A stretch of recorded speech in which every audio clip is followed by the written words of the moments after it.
بسم الله والصلاة والسلام عليك يا حبيب الله، مرحبا بكم في مطبخي. وصفتنا لنهار اليوم هي الكاوكاو بالجلجلان. الكاوكاو يجي مقرمش وبنين توالم بزاف مع التاي. نجيب مقلاة تكون ثقيلة ندير فيها كمية من الجلجلان ونخليها تتحمص. حمص الجلجلانية مليح حتى نتحصل على اللون الذهبي.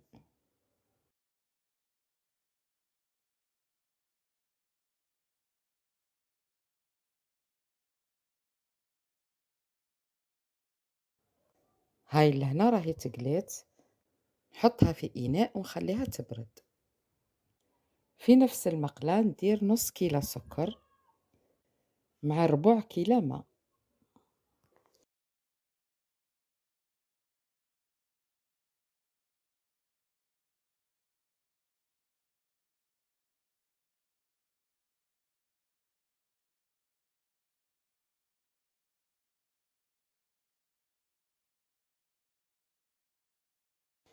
كي تشوفي السكر ذاب نزيد كيلو كاوكاو، كاوكاو به بالقشرة، نقعد غير نحرك فيه حتى ينشف السكر.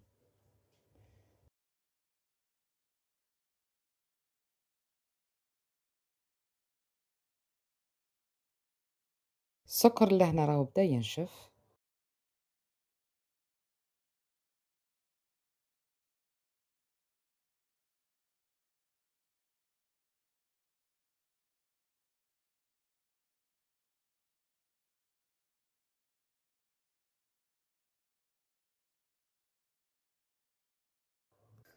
السكر لهنا راهو نشف ولا على طبيعته الأولى.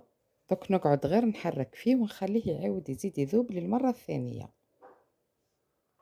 والنار لازم تكون قليلة. لازم حبة الكاوكاو تتغلف كامل بهذاك السكر.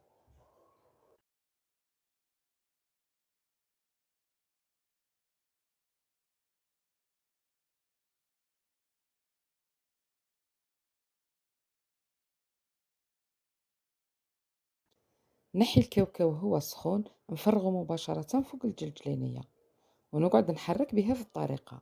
لازم حبة الكاوكاو كاملة تتغلف بالجلجلانية كما موضح في الفيديو.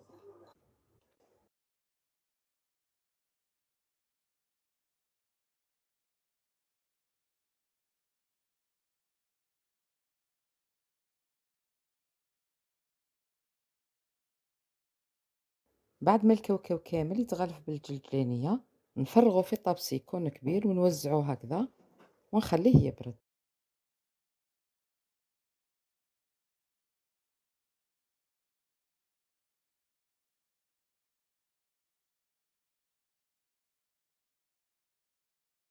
الكاوكاو اللي هنا راهو واجد، هاو امامكم جا هايل ومقرمش، روعة. قدميه مع التاي يتوالم في سهراتكم الرمضانية.